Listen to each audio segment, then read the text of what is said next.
So, back on September 8th, 2022, a copy of Incredible Hulk 181 in CGC 9.8 condition with white pages sold on Heritage Auctions for $138,000. Fast forward to today, January 11th, 2024, and a copy of Incredible Hulk 181, graded by CGC in 9.8 condition with white pages, just sold for $72,000. Let me explain something to you. If you really want to be successful investing in the antiques and collectibles trade, it helps to know the difference between an item that is in demand and that of an item that is truly organically rare. A copy of Incredible Hulk 181, even in 9.8 condition, is not rare by any stretch of the imagination. Now, there are people that love to argue with me over this concept, stating, but Sean, there's millions upon millions of comic book collectors. This is where you and I differ if you have that mindset. You see, me being an investor, I can use that against you. I can manipulate this market, and I can take advantage of your naivety. The same thing's true for the individual that will come into the comment section below and state, aha, but Sean, if you look at the CGC census, there is actually a 9.9 graded copy of Incredible Hulk 181. Therefore, that 9.9 condition copy, since there's only one, probably meets your definition of rarity. Well, here's the problem. Me looking at these markets from the standpoint of an investor, if I want to own an Incredible Hulk 181 in investment grade, notice I said investment grade, I did not state a numerical grade, I don't need to own it in 9.9 condition or even 9.8 condition. You see, I think different as an investor. I use a concept known as the optimal collecting grade.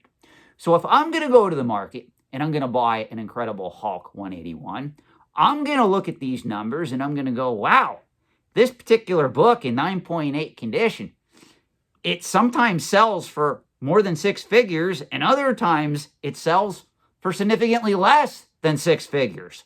Why on earth would I want to park my money in a book like that isn't even rare? If I'm going to buy an Incredible Hulk 181 for investing purposes, you want to know what grade I'm probably going to go after, preferably a 9.4, possibly a 9.2. See, I don't need to own items in the highest grade condition available in order to invest in them. I also don't need any type of bragging clout in these markets because I'm operating from the mindset of an investor, not a collector, not a speculator.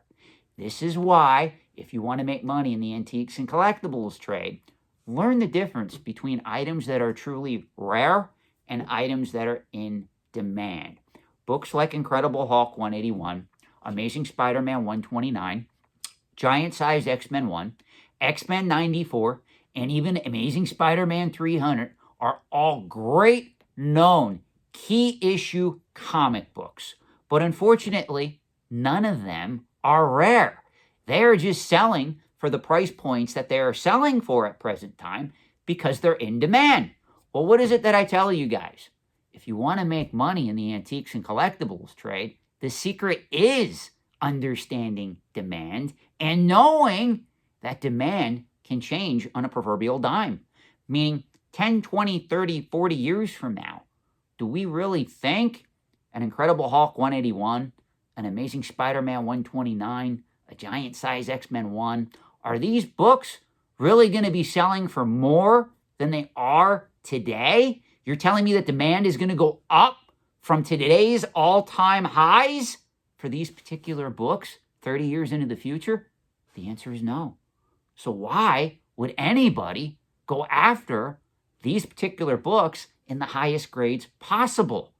It is a game for Timmys, Kimmys, and Poindexters to play. If you watch my channel, if you subscribe to my content, if you know my work, you should not have the mindset of a Timmy, Kimmy, or Poindexter. You should be smarter than that. So again, to sum up this video, Please know the difference between an item that is truly rare and has organic rarity versus an item that is just selling for a high price point because it's in demand. Now, if you want to talk to me about buying an Action Comics 1, a Detective Comics 27, a Batman 1, those particular books are all rare, and it doesn't even matter what grade you buy them in, because if you're going after organic rarity along with organic collectability, as long as you follow the market and buy right, you don't do anything crazy, you would be much better off putting your money in a book like that rather than paying $138,000 back on September 8th, 2022 for an incredible Hulk 181 in 9.8 condition that just sold on Heritage for $72,000. Learn the difference and profit from this.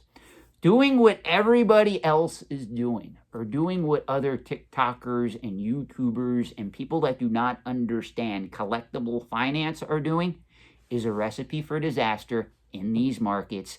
And doing it in these markets over and over again, you're going to eventually get slapped in the face with a stale donut.